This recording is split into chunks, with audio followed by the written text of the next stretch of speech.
Facetime Promotions provides staffing for all levels of the beverage industry, and the services include field marketing, sales, brand management, even promotional vehicle programs. So with me to explain a little bit more about what the company is doing is Carla Rissell, who is the founder and CEO of Facetime Promotions. So great to have you, Carla.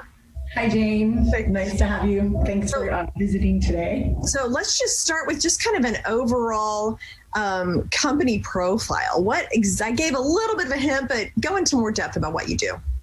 Well, we are primarily focused on event staffing for the alcohol industry. And what that boils down to, and one of the reasons we've done so well, is we're focused on moving sales. So helping our customers sell into retail and on-premise and off-premise, which I can go into that a little bit if you'd like. But we help move cases of alcohol into retail outlets, like you probably have Total Wine where you are, or ABC, little mom and pop corner stores.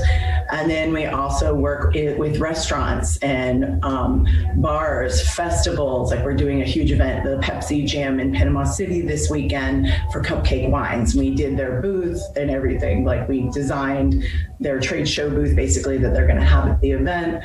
So there's really no end to it. We also help with brand ambassador programs. We do store surveys. So if someone sells in a 100-case display, we can help them go make sure that those displays are put up properly. Just anything to do with the alcohol industry and moving those cases through and helping our partners, which are the distributors and suppliers, get more product into the market and more liquid to lips. Okay. I like to say we help get bottles into hearts and carts. Liquid to lips. I'm going to borrow that one.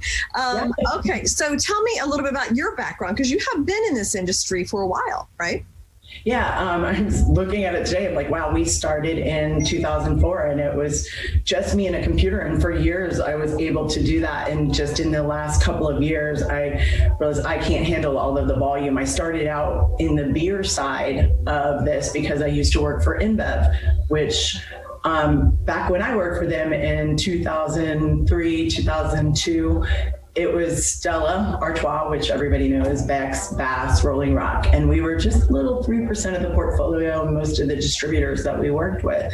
And in 2004, we sold our import rights in the United States to a company called Budweiser, which now is known as InBev. So when Budweiser took over, I had been used to working for small craft, very cool, like brands like Stella Artois and Boddington's and Hoegaarden. And we were going to be selling Budweiser in the state of Florida. And I decided then that that wasn't really the direction that I wanted to go. And I started my own sampling company, which is Facetime. And since 2004, been kind of plugging along and growing exponentially. Last year, we became public. We started Starstream Entertainment and became public through that vehicle. So Facetime is now a wholly owned subsidiary of Starstream Entertainment. And that was such fortuitous timing because in June of last year, we had gone public and everything just started getting going. This is right as COVID was taking its grip.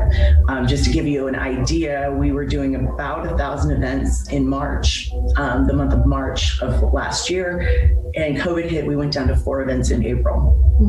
The fortunate thing about going public is when every other agency either shut their doors or stopped doing business entirely, I was able to make all of my area managers employees and hit the gas and say, I know there's no business, but if there are retailers out there that want sampling still, and I will find the suppliers that will pay for them, you guys go and strengthen your relationships on the retail side, strengthen your relationships with the distributor people. I will find the suppliers to pay for those tastings. And so we went April, 4 events, 30 events in May, 70 events in June, and now we're back up to about 800 or 900 events a month. And that is with very many of our suppliers, like 2 of our biggest suppliers, still aren't doing tastings at all.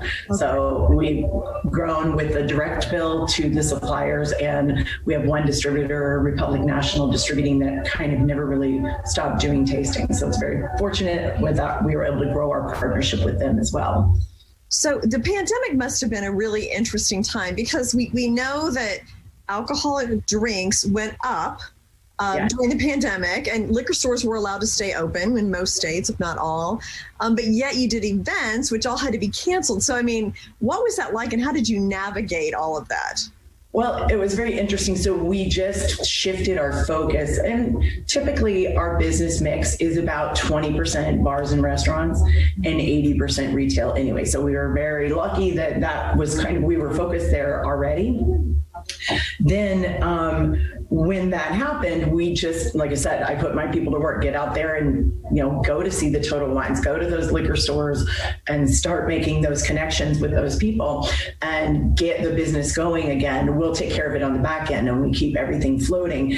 The bars and the restaurants are now starting to come back, but it was just interesting that my distributor and supplier partners had record years last year. They're still having record months now that we're starting to come back, the on-premise, which is where you go in and you actually consume the beverage that you buy on the premises. So any bar, any festival, anything like that.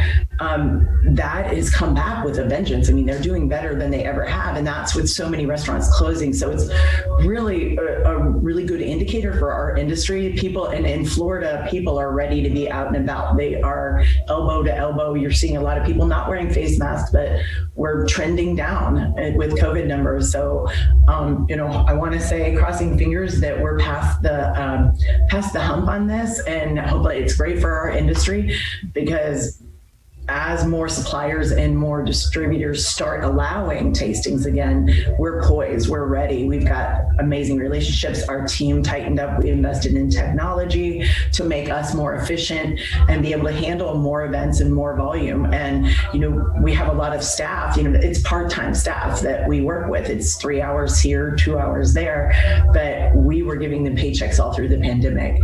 And so they're very loyal to us now. So we were able to cull and pick the best staff too. So we have the best sellers, the best looking models, the most outgoing people, because we were there for them when no other agencies were giving them business. Thank you so much, Carla, for joining us. It sounds like such a fun industry to be in.